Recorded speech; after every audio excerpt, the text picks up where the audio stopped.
कि जब हम भगवान शंकर के मंदिर में जाएं तो उन पर चढ़ा हुआ प्रसाद क्या हमें खाना चाहिए अथवा नहीं खाना चाहिए, और अगर खाना चाहिए तो किस प्रसाद को खाना चाहिए, किस शंकर जी पर। भाई शंकर जी की शिवलिंग तो अनेक प्रकार के हैं, तो कौन से शिवलिंग पर चढ़े प्रसाद को खाना चाहिए और कौन से शिवलिंग पर चढ़े प्रसाद को नहीं खाना चाहिए। क्योंकि शिवलिंग पर चढ़े हुए प्रसाद पर जानते हो किसका अधिकार होता है, चंड का अधिकार होता है। तो कौन से प्रसाद पर चंड का अधिकार है और किस प्रसाद पे हमारा अधिकार है।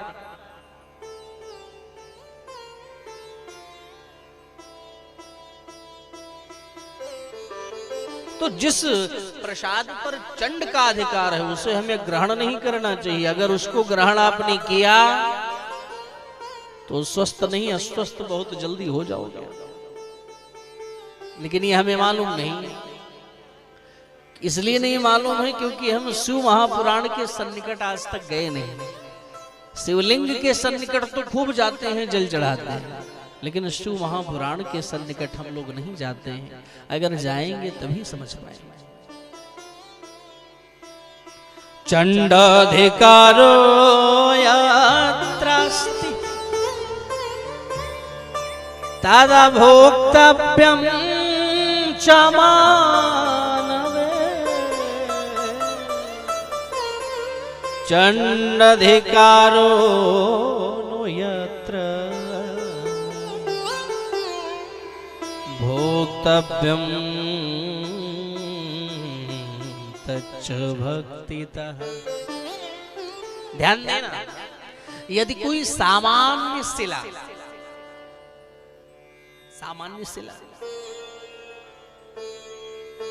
अगर कोई सामान्य शिला को गढ़कर के शिवलिंग बनाया गया है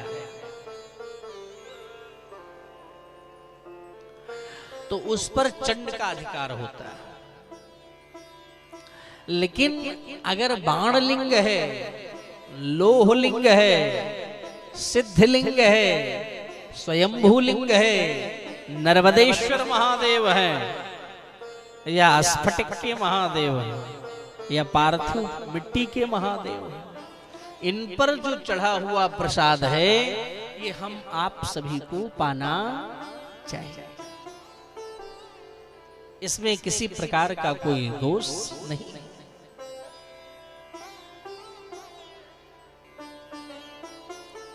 तो इसलिए उसे हमें प्रेम से खाना चाहिए।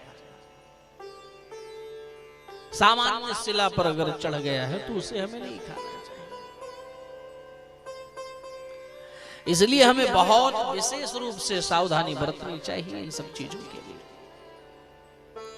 हम लोग देखना कभी कभी जाते हैं मंदिर में तो शंकर जी को जल चढ़ाएंगे और जल चढ़ाने के बाद जो शंकर जी जिस पर विराजमान है, ध्यान देना मेरी अम्मा, उसी के ऊपर बगल में लोटा रख लेंगे और फिर सर झुका के वो माथा पीटेंगे शिवलिंग पर। एक बार नहीं, दो बार नहीं, 3 बार, 4 बार। जलहरी होती है नहीं होती? जब आप जल डालो तो शिवलिंग के नीचे जलहरी है। ध्यान देना, उस पे हमें कभी लोटा रखना नहीं चाहिए, क्योंकि वो कौन है मालूम है?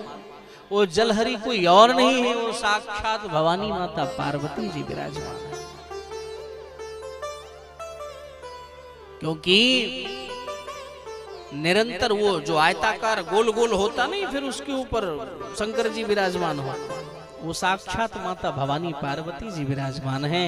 क्योंकि माता भवानी पार्वती की ही गोद में सतत शंकर जी विराजमान रहते हैं। इसलिए हमें उस जलहरी को भी प्रणाम करना चाहिए। उस पे अगरबत्ती जला के नहीं रख देना चाहिए। बहुत सी लोग मैं देखता हूँ ले जा करके फल फ्रूट जो भी हुआ उसी पे रख देंगे, यहाँ तक कि धूप बत्ती जला के उसी पे रख देंगे। नहीं, वो भी प्रणम्य है, उन्हें भी हम प्रणाम करेंगे। क्योंकि अकेले भगवान शंकर हम पर कृपा नहीं करेंगे। जब हम शक्ति की भी आराधना करेंगे, यानी भवानी को भी प्रणाम करेंगे, तब हम पर कृपा होगी। तो उस पे हमें लोटा नहीं रख देना चाहिए।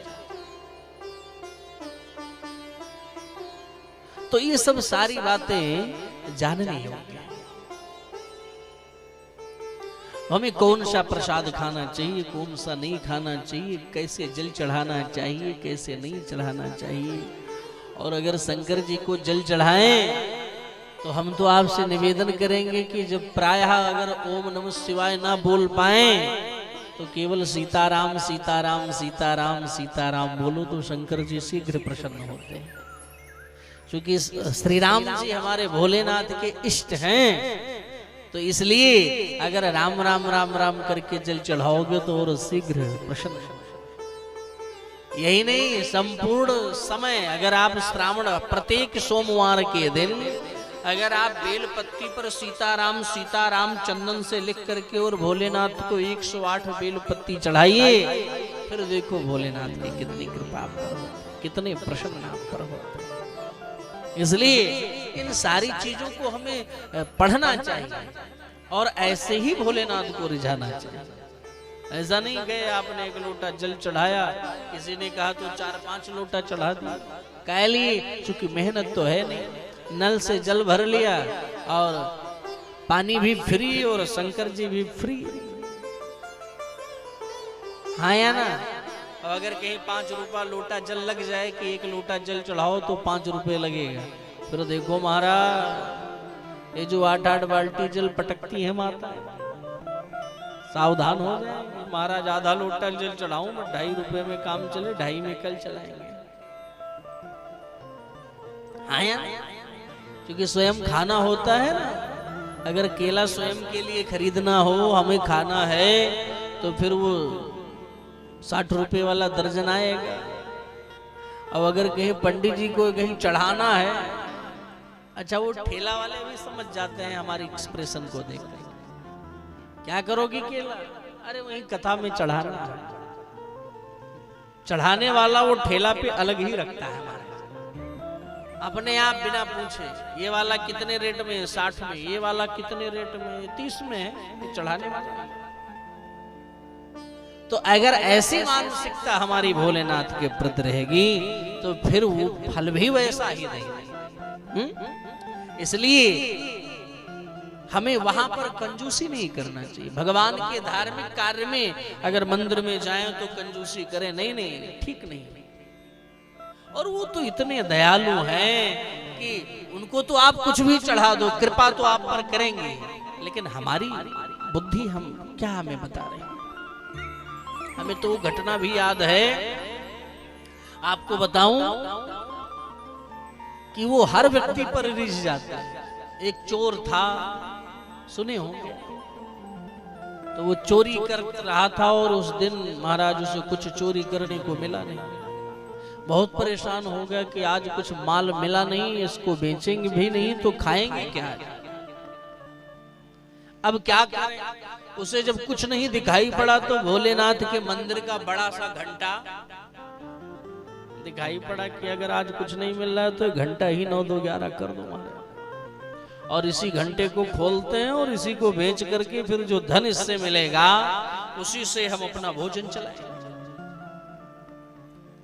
महाराज वो चला गया, घंटा खोल लिया, लेकिन अब घंटा ऊंचाई पे था, कैसे खुले। चारों तरफ देखा महाराज, कहीं कुछ स्टूल वगैरह टेबल वगैरह दिखाई नहीं पड़ रहा, बोले पहुंचेंगे। उसने सोचा भैया अगर कुछ नहीं होगा तो भूखों सोना पड़ेगा, इसलिए अब टेबल के चक्कर में मत पड़ो। भगवान शिवलिंग की पिंडी जरा ऊंची है, शिव शंकर जी के ऊपर ही चढ़ करके घंटा खोल लिया जाए। अब वो चोर क्या किया कि पहले जलहरी पे पैर रखा, उसके बाद सीधा शिवलिंग के ऊपर पैर रख करके, और जैसे ही घंटा खोलने लगा, मेरे अढ़नपुर भाइयों, जैसे ही शिवलिंग पर उसने पैर रख करके घंटा खोलने लगा, सोई भगवान शंकर तुरंत प्रकट हो गए। बोल शंकर भगवान की। अब वो महाराज डर करके दूर खड़ा हो। शंकर जी कहते हैं, ए महाराज मैं आपसे बड़ा प्रसन्न हूं। अब चोर और हैरान हो कि पूछ पड़ा कि सरकार एक बात पूछो। बोले क्या? बोले आप बताइए, आपको लोग दूध चढ़ाते हैं, जल चढ़ाते हैं, फूल चढ़ाते हैं, बिल्वपत्र चढ़ाते हैं, दही चढ़ाते हैं, तब आप कभी प्रकट नहीं हुए, और हम आपके यहाँ कुछ नहीं चढ़ाए, केवल चोरी करने आए, सो आप हम पर प्रसन्न होकर प्रकट हो गए। इसका अभिप्राय सरकार क्या है, जरा कृपा करके बताइए। भोलेनाथ बोले देखो, लोग हमें दूध चढ़ाते, दही चढ़ाते, फूल चढ़ाते हैं, माला चढ़ाते हैं, काजू बादाम हर एक अलग अलग अलग अलग सारा कुछ चढ़ाते हैं, लेकिन हे भक्तराज, वो लोग केवल पदार्थ को चढ़ाते हैं, लेकिन तुम तो खुद आकर हमारे ऊपर चढ़ लिए, यानी तुमने तो स्वयं को समर्पित कर दिया हमारे ऊपर, इसलिए हम आपसे एक पल अलग नहीं रह पाए, हमको आना ही पड़ा। अब आप विचार करिए, भगवान कितने दयालु हैं, उनकी कृपा कितनी स्वतंत्र है, कब कहां किस पर रीझ जाए क्या भरोसा। इसलिए हे मेरे भाई बहन, आप जरूर उनकी भक्ति करो और जल चढ़ाओ, और कभी कभी शिव महापुराण का आश्रय जरूर लो। अगर ऐसा करो तो निश्चित रूप से भोलेनाथ की कृपा हम पर बरसेगी। एक बार जोर से बोलना पड़ेगा, हर हर महादेव।